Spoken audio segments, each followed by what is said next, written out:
Alright, this is my second attempt at this because I botched the first one because I'm a genius.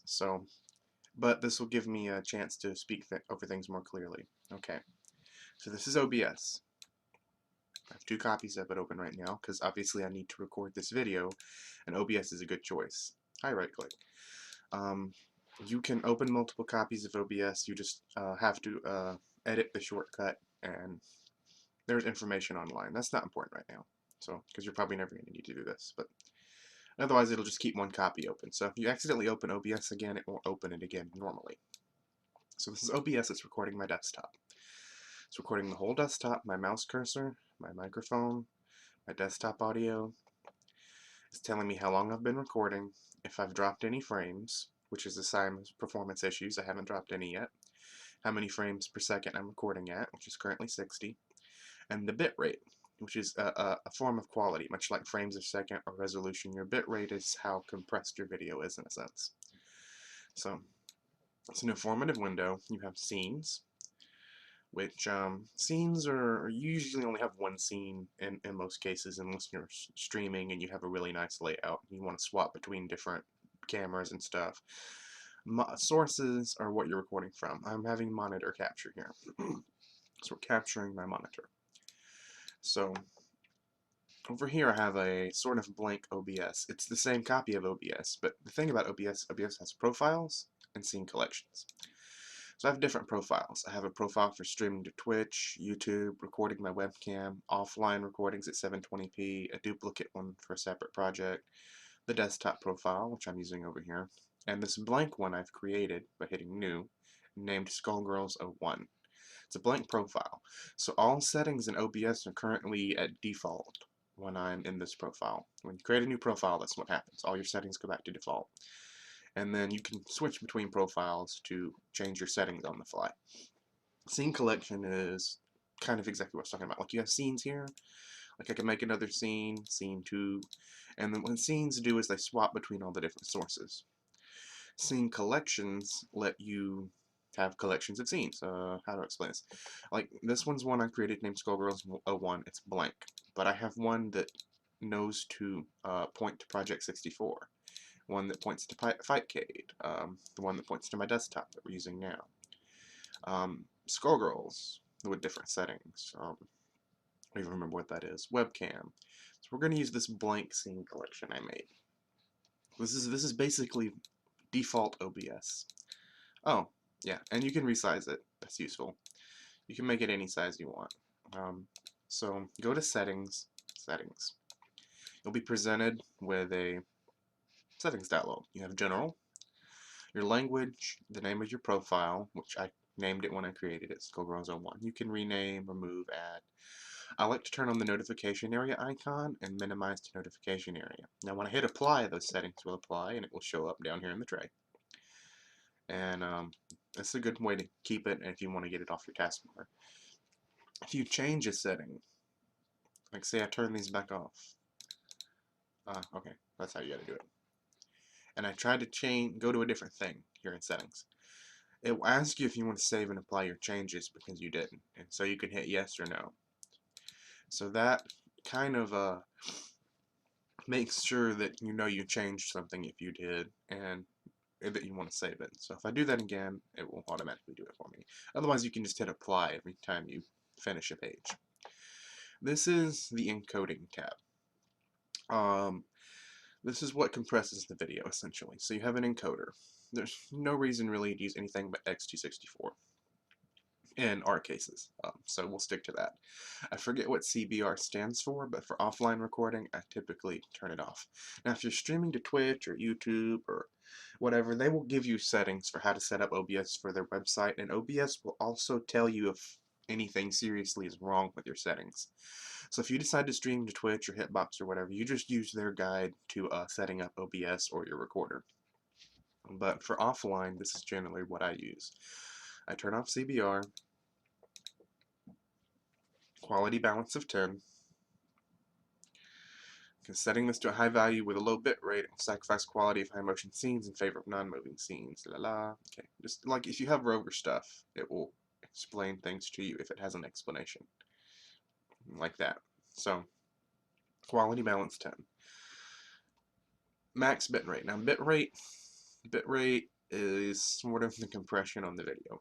And again, if you're streaming, your max bitrate needs to be the upload speed of your internet. We're not streaming, we're recording locally. So this just needs to be whatever your computer can handle. This is based on how fast it can write to your hard drive and how good your computer is in general, your processor and all that. So your bitrate here, I use 25,000 for offline recordings, which is a pretty high number. If I was streaming to Twitch or Hitbox, it would be between 3,000 and 5,000 probably. And that also depends on the resolution you're streaming at and other various factors. When you're recording offline, you want to get this kind of as high as you can before your computer drops frames. If your computer drops frames, then you need to come back in OBS and change some settings. Bitrate could be one of them, quality balance, and then some ones we're going to get to in a bit. Codec AAC is fine. Format 48 kilohertz is fine. Bitrate, I usually go for 192 on my audio. You can again, some of these are limited by your streaming, but for recording offline, I go from 192 to 320. I think 192 is fine. Stereo, because when we record in stereo, Skullgirls is played back in stereo. I try to leave the tab, it'll say, oh, do you want to save this? Yes. Broadcast settings. If we were live streaming, which is the mode right now, live stream, you would pick your streaming service and set all this up based on the website, but we're not doing that. We're doing file output. Okay? So file output only records locally. You can ignore replay buffer and stuff down here. I never use this. I doubt you will. It's a fancy, nice feature that's mostly for live streaming and making MLG videos and things. So all you need to know is file output and where you want it. In my case, I'm going to save it into videos, OBS tutorial, and there's my first failed recording, and here's the one we're recording now. That's what OBS over here is doing. OBS is recording to out01.mp4, and it was recording to out.mp4 before I botched the first recording. So I'm going to tell it I would like to record to skullgirls.mp4. Now, when I set it up like this, if I record multiple Skullgirls videos, it's going to do like this did, and just append 01, 02, 03 each time I make a new one. It won't overwrite the last one. Now that's an important thing too. If you leave it as flash video, FLV, it will record as that, and that's a lot less flexible. Tell it MP4. And if you want to be nitpicky, if you want, like if you hover over it, it'll tell you can put in these characters and they will be replaced with things. Like if I put in dash, $, capital T, then when I record a video, it will be Skullgirls dash and then the full time will be inserted there. And so then it won't be Skullgirls 01, Skullgirls 02, they will be sorted by date if you would prefer that. I'm going to sort it by date this time, and I'm going to hit apply before I leave the tab. It knows. Okay, video is your resolution. In the case of my desktop, I'm recording at 1080p because my desktop is 1920 by 1080. So I wanted to record at the full resolution of my desktop for this tutorial. When I play Skullgirls, I play at a resolution of 1280 by 720, which kind of fits in the middle of my window and lets me see things going on. That's also what I stream at, so that I can see my chat window and all that. So when I record Skullgirls, I do it at 720p, which is a 16:9 resolution, just like 1080, just like 1920 by 1080. It's a widescreen resolution. This is one of the settings that you can alter if you play at a different resolution or you're getting bad performance, dropping frames.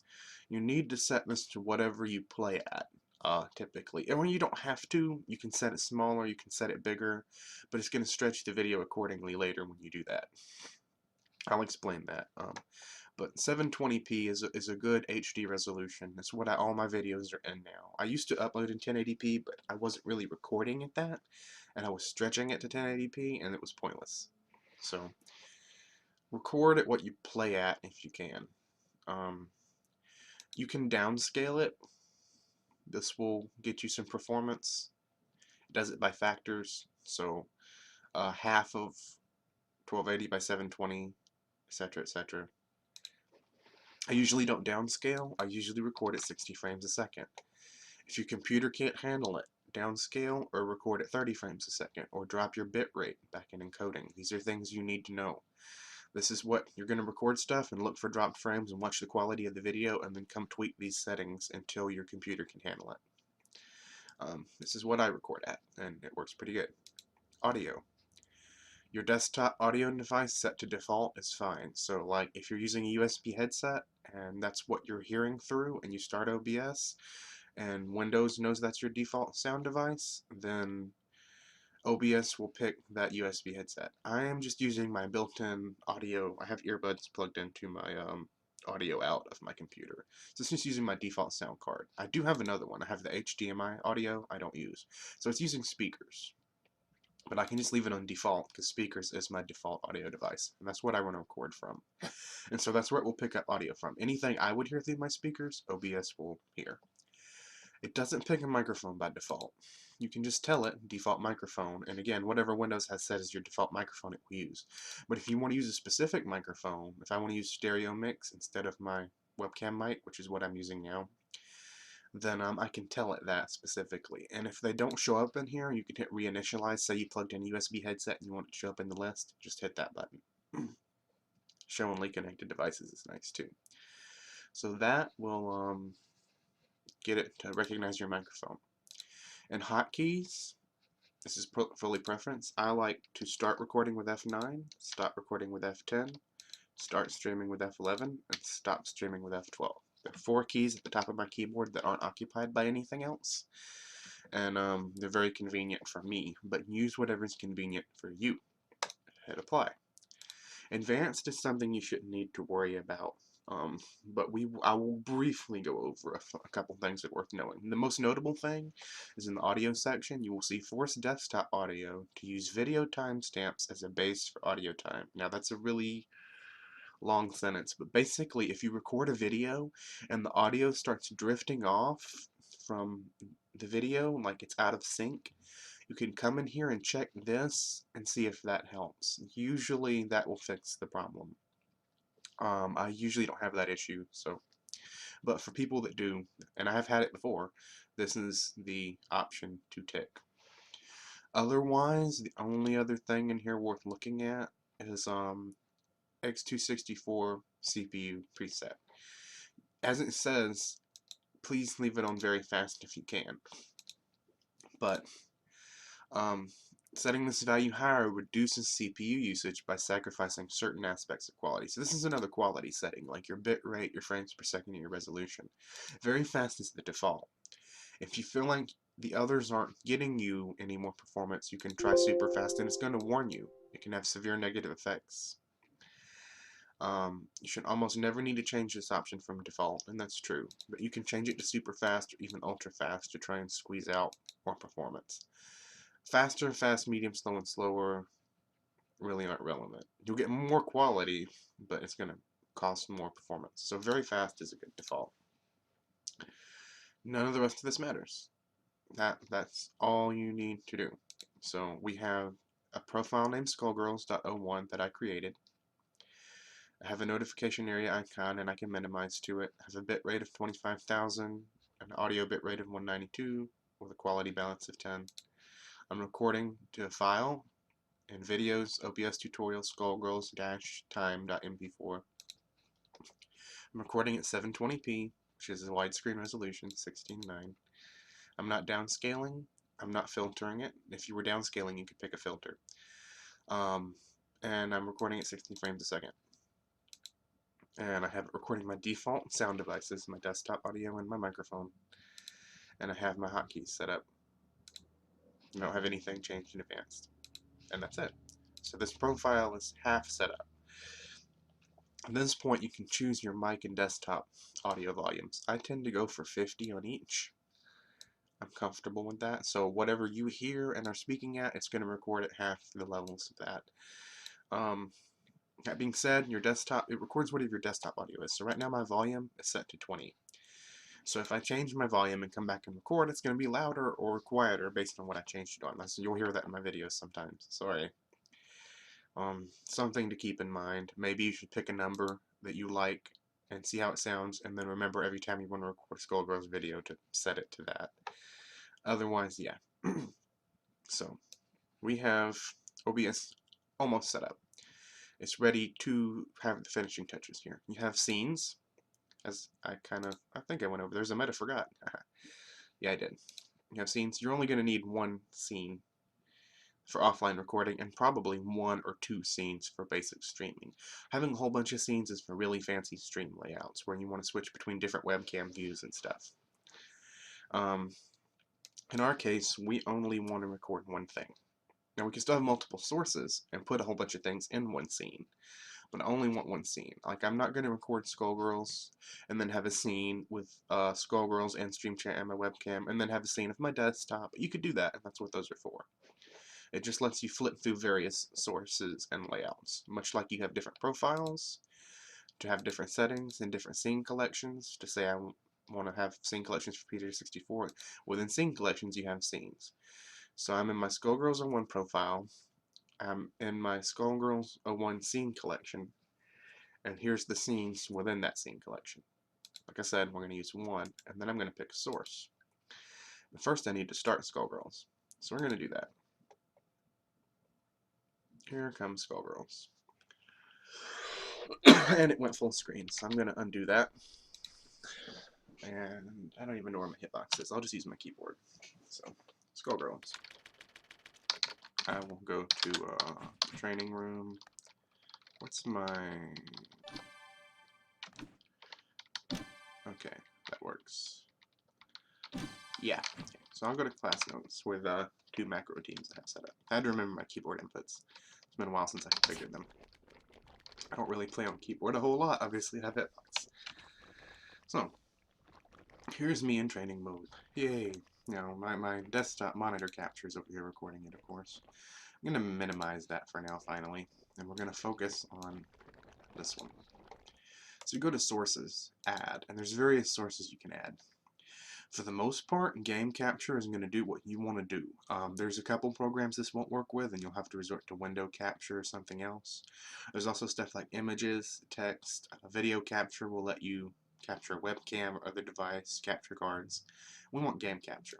So we pick game capture. You can name it whatever you want. I usually name it Skullgirls or just leave it as game capture. And this window will pop up, and it'll tell you, we'll ask you, would you rather select an application specifically out of a list, and it's going to show you windows that it will work with that are open? Would you rather use a hotkey to pick the window? Sometimes game capture works, but you need a hotkey to pick the window. In our case, we can just select the application. Have Skullgirls open, so it sees Skullgirls, Skullgirls Encore, and that's what we want. If you're recording at a higher res and playing in a smaller window, you probably want stretch image to screen. I tick it anyways, because even though I'm recording it the same thing, that means it's not going to stretch it, but it would if I did. So just go ahead and tick that. It's not going to hurt anything. Go back and tick it off if you want to see the difference, and there is one. So stretch image to screen. There's no need to capture mouse cursor in Skullgirls recording. And that's all you need for Skullgirls. Skullgirls, stretch image to screen. That's it. If you set that up and leave it the way it is, even if you close Skullgirls and you come back and open it, as long as you don't open this window, it will remember that Skullgirls is what you want to record. So that's it. You can just leave that alone. And like, say if I hit preview stream, there it is.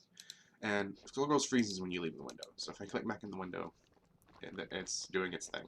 And you can see the levels of it recording my mic and the Skullgirls audio.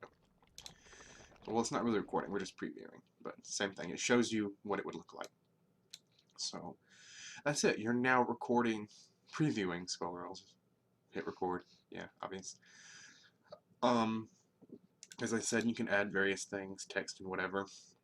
When you do that, in the case of Skullgirls, we are recording a 720p window to a 720p resolution, so it just kind of fills up the whole box. If you hit edit scene and you click on it, you will see the red bars show up, and it's an object. You can edit this object. You can drag it around and place it. This is how you make stream layouts. In my case, I'm just going to go back to reset size and position size, center. You know, you have various different orders and position. Position and size is exactly that. Fit to screen, center, move to the left, move to the right. Order is just where it's at in the sources. Say I have text. I'm just gonna type some gibberish in this box. Here's some white text you can barely see. I should fix that. I will add an outline that is black, and I will make this text big and bold. And now it's more visible. It even edits it live, okay? So you can watch that. So now we have this text. The text is above game capture, and I can resize it and all that good stuff, and then I can say, oh, you know what? Reset size. Or I can say fit to screen. So we'll fit it to screen. If I go to order and I move this down, it's now below Skullgirls. Like if I untick game capture, there's the text. Okay, if I move it back up, I can untick it and tick it, and it's there. When you're recording, these red lines won't show up, so don't worry about that. If you're editing the scene while you're recording, it will just show what you're doing. It'll show you moving around text and stuff, but it won't show this red box. If you want the red box to go away, you just edit scene again. So I'm going to get rid of this text because it's pretty irrelevant now.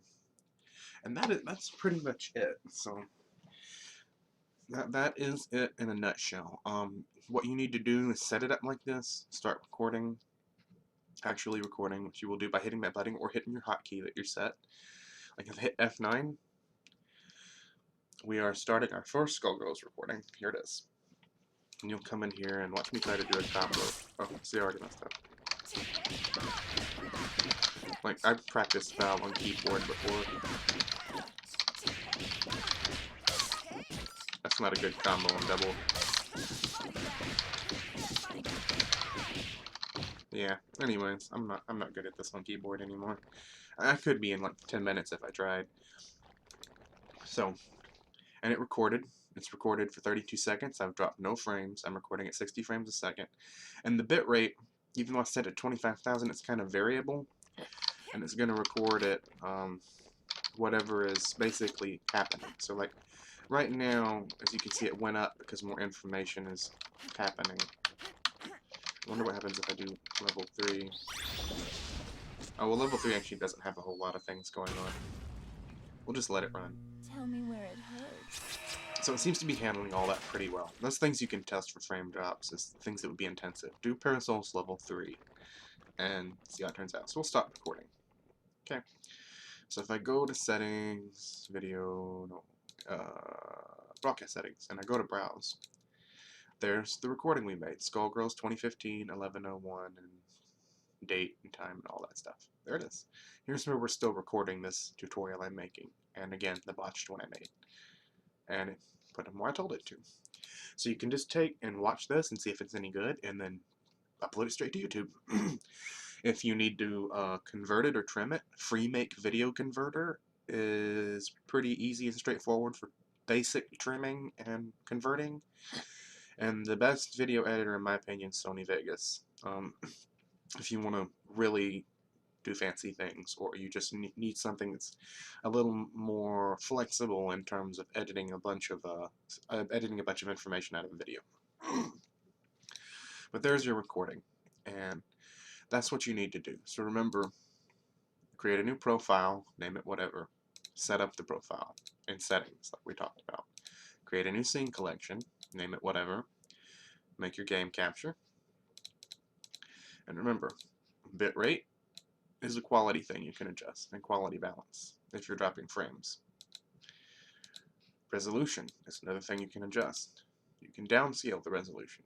You can choose a filter when you downscale it, and you can choose how many frames a second, and you can choose an X264 CPU preset. Try to nail what I have here, because what I have here is good. But if your computer can't handle it, do what you have to do. And that is it in a nutshell. I'm going to put this on YouTube, and it's probably going to take a little bit. This is like 25 minutes and then 24 minutes. So, and I've dropped no frames while doing this. Yay! So this should be all good. That's it. That's how you use OBS. It has it's very flexible, and you can use it to do a lot of things. So just as you get used to it, if you want to record other programs, I've even recorded RuneScape by using window capture. It works just fine. So, like anybody wants to watch me play RuneScape, but Like, it's good for making GIFs and stuff too. You can take the video and go turn it into a GIF or whatever. It's useful. So this is the end of my tutorial. I really hope this helps and all that other good stuff people say. 3, 2. I usually wait before I stop recording a little bit, by the way, because I want to say stuff like this at the end of the video, and I'm like, oh, what's if it cuts it off? And Twitch will, because you have the Twitch delay. So sometimes I'll sit here. I'm going to speak anyway, so it can cut me off if it does, but 5 more seconds.